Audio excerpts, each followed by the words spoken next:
Hi there, this is Bill Palmer and thanks for joining me.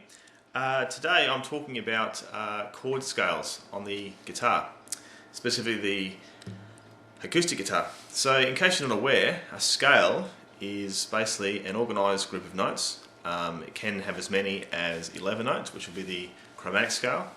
Most scales normally though have 7 notes. So if I play one in E major, say here on E, F sharp, G sharp, A, B, C sharp, D sharp, and I end on E, which is an octave higher than the starting note, hence the term octave. Now a chord scale is basically the same thing, although what we do instead of having a note, just a note by itself, we play a chord. And what you find is that if you go back and have a look at some music theory, basically the chords follow a set pattern in a major scale. It always goes major, minor, minor, major, major, minor, diminished. Okay, those are our 7 chords. Now, with playing acoustic guitar, I've always found it's best to try and work chord voicings in that have open strings. They just tend to sound a lot nicer. So obviously you've got all your open chords down the bottom here, and I'm guessing that you're probably familiar with the caged system, which is C, A, G, E, D. So you probably should know all of those chords: C, A, G, E, and D. Those are the 5, I guess, kind of building blocks of your chord voicings up and down the neck. Anyway, what we're going to have a look at is some chord scales utilising open strings for each of those shapes. So I won't do all 5, but I'll just explain the basic gist of it. So if I do an E chord, and that's an E major chord, what I want to do is try and keep these notes that I've got here with my fingers. I've got a B here on the 2nd fret of the A string, an E here, that's fret 2 on the D string, and then I've got a G sharp note on fret 1 of the G string. So those 3 notes there form an E major triad, and then obviously I'm playing an open low E string, and then an open B string, and an open high E string against that. What I want to do is actually move these 3 notes up to the next note of the scale. So I'll be moving up horizontally, okay? And I'll be following that pattern that I said before: major, minor, minor, major, major, minor, diminished. So I'll just play it real slowly, and you can have a look at what I'm doing.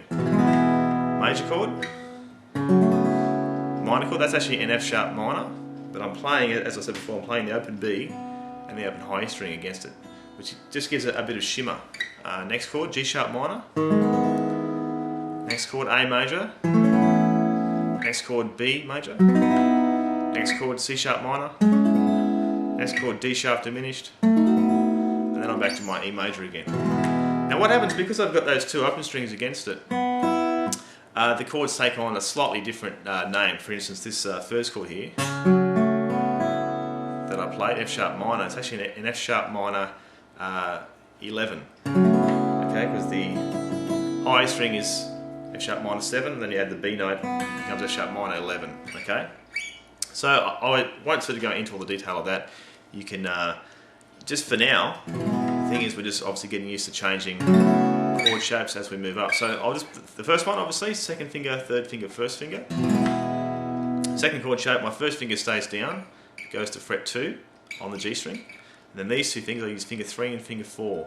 So instead of being on fret 2 and 2 of the A and the D strings, I've now moved to fret 4, so 4 and 4. So that's an F sharp minor type chord. Move that same shape up again 2 frets. It's now like a G sharp minor type chord. I then move 1st finger again up to now on fret 6. And I've gone back to my E major shape. This is an A. It's actually what's called an A add 9 chord. So I've got a B note there. That up again 2 frets. That gives me a B add 11 chord. And then back to my minor shape. So 1st finger now is on fret 9 of the G. These 2 fingers are on fret 11 of the A and the D. It's a C sharp minor 7 chord. And then the last shape that I've got is a little bit different. This finger's on fret 12 of the A. 3rd finger's on fret 13 of the D string. 1st finger's on fret 11 of the G. Okay, and that's a D sharp diminished type chord. And then I'm back to my 1st chord, which is E. So again, I'll just play it again: major, minor, minor, major, major, minor, diminished. That's the first one again. Now that can be applied to a whole bunch of different things. If I was to play a song that, say, it went E to B to F sharp minor to A, instead of going E to B, F sharp minor to A, which sounds fine. I can get some, as I said before, some sort of shimmer with those high, the two top strings played against the notes consistently.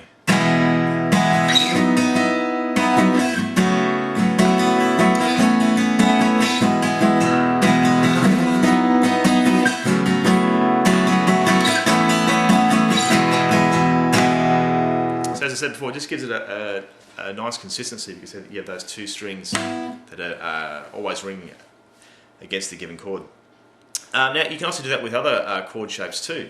For instance, I can take my D chord shape. Here's my D chord shape. And again, the pattern stays the same: major, minor, minor, major, major, minor, diminished. Okay, so this is a D major shape. D minor's like that. So what I do when I move up, I just adopt my D minor shape.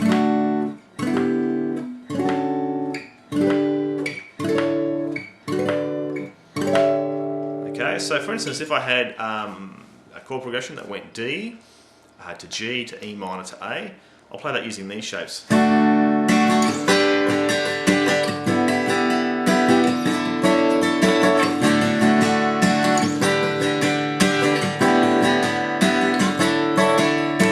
Okay, those kinds of voicings work really nice in the studio if you're kind of multi-tracking a part, also as arpeggios.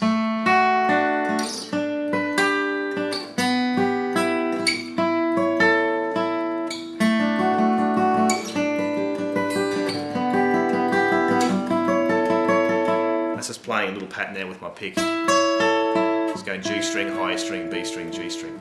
Okay, and obviously it works with other chord shapes. With A, it works quite nicely. Major, minor, minor, major, major, minor, diminished.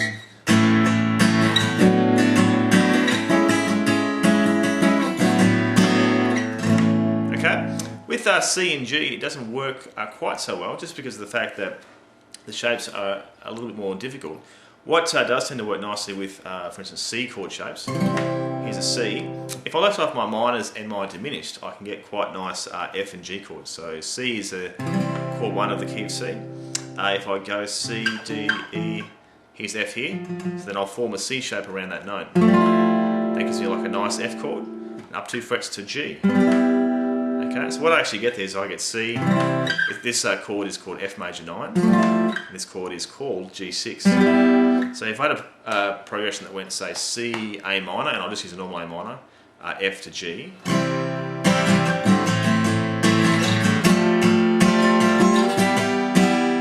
It's a nice sound. If I play it with some arpeggiating.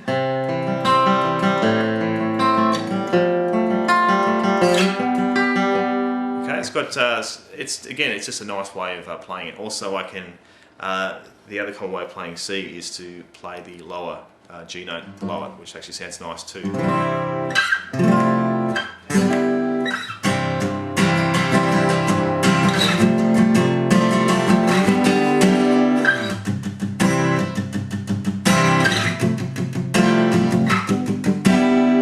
Okay, with G chords, the last of the 5 shapes.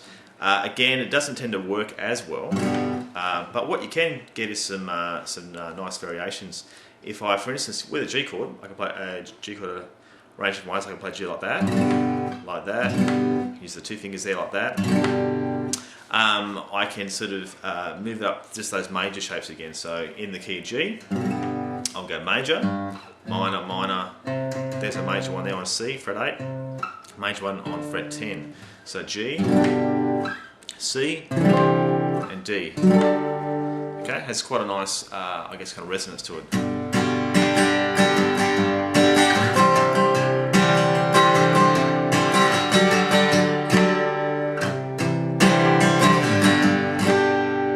And they're really just options at the end of the day, so you're just giving yourself some options. But I hope that helps.